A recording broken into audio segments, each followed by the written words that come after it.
సహోదరి సాక్ష్యం ఇస్తుందండి. బాపట్ల మరి ఈ యొక్క కుమారుడి పేరు సంతోష్. ఇతను 10th క్లాసు ఎగ్జామ్స్ సమయంలో 8 నెలలు డెంగ్యూ జ్వరంతోనూ అనేక వైరస్తోనూ చాలా బాధలు పడ్డాడంట బాబు. మరి బాపట్ల తండ్రి సన్నిధి అక్కడ మన బ్రాంచ్ ఉంటే అక్కడికి వెళ్ళి మరి వారి కుటుంబం అంతా కలిసి ప్రార్థన చేసుకున్నారు. ఆ బాబుకి జ్వరం తగ్గాలి, మరి 10th క్లాస్ ఎగ్జామ్స్ దగ్గర పడుతున్నాయి ప్రభువా అని ప్రార్థన చేసుకున్నారు. విశ్వాసంతో ప్రార్థన చేసుకున్నారు. ఆ జ్వరం అంతా తగ్గిపోయింది. మరి చక్కగా 10th క్లాస్ ఎగ్జామ్స్ రాయటం 500 మార్కులు పైచిలుకు మరి మార్కులు మంచి పర్సెంటేజ్ వచ్చిందన్న బాబుకి అని మరి సాక్ష్యం ఇస్తున్నారు. దీనిపై వీరి కుటుంబంలో చేసిన కార్యాన్ని బట్టి దేవునికే మహిమ కలుగును గాక. అలాగే మాకు ఒక సహోదరి కూడా సాక్ష్యం ఇస్తుంది. తను CAకి ప్రిపేర్ అవుతూ CMO ఫౌండేషన్ అనే దాంట్లో కూడా మరి ఎగ్జామ్ రాయాలి, కానీ అది చాలా తక్కువ అంట. మరి మార్కులు రావడం కూడా తక్కువ. మరి ఈ బిడ్డ అయితే విశ్వాసంతో ప్రిపేర్ అయితే కాలేదు, కానీ దేవుని మీద భారం వేసి విశ్వాసంతో ప్రార్థన చేసింది.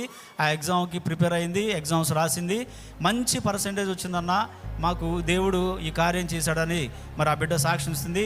ఈ బిడ్డ జీవితంలో చేసిన కార్యాన్ని బట్టి దేవునికే మహిమ కలుగును గాక. హల్లెలూయా. చెల్లి సాక్ష్యం చెప్తా ఉందండి.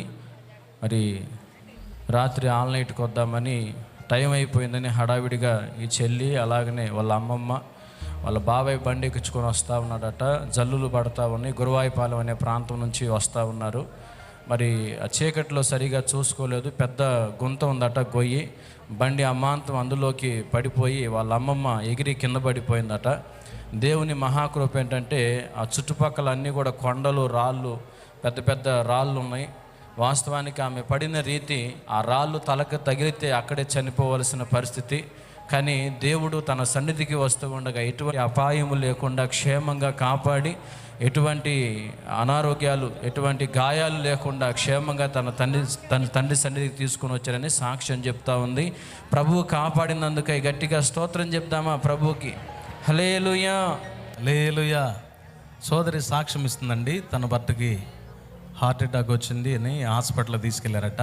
తీసుకెళ్తే దాదాపు 2 దినాలు కోమా స్టేజీలో ఉన్నాడట. సరే ప్రార్థన చేసుకుంటే కోమాలో నుంచి బయటకు వచ్చిన తర్వాత స్టంట్ వేయాలని చెప్పారట. ఆయనతో పాటు ఒక 5-6 ఉన్నారు. 5-6కి వేసి వీనికి రేపు వేస్తామని చెప్పన్నారట.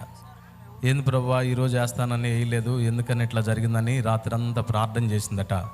ఆ ప్రార్థన ఆలకించిన దేవుడు మరుసటి దినాన స్టంట్ వేసే పని లేకుండా సంపూర్ణమైన ఆరోగ్యంతో ఉన్నాడని సాక్ష్యం ఇచ్చారట. దేవుడు ఆ కార్యాన్ని బట్టి దేవుని నామానికి మహిమ కలుగును గాక. హల్లెలూయా. సహోదరుడు విలియం కేరీ సాక్ష్యం ఇస్తున్నాడండి. తను సర్టిఫికేట్స్ పోయి సంవత్సరంన్నర అయిందంట. ఈ సంవత్సరాలలో ఎన్నో చోట్ల ఆ సర్టిఫికేట్స్ కోసం వెతికాడంట. తన అమ్మ వాళ్ళకి చాలా మందికి చెప్పి ఆ సర్టిఫికేట్స్ కోసం వెతికిచ్చాడంట, కానీ ఎక్కడ కనపడలేదంట.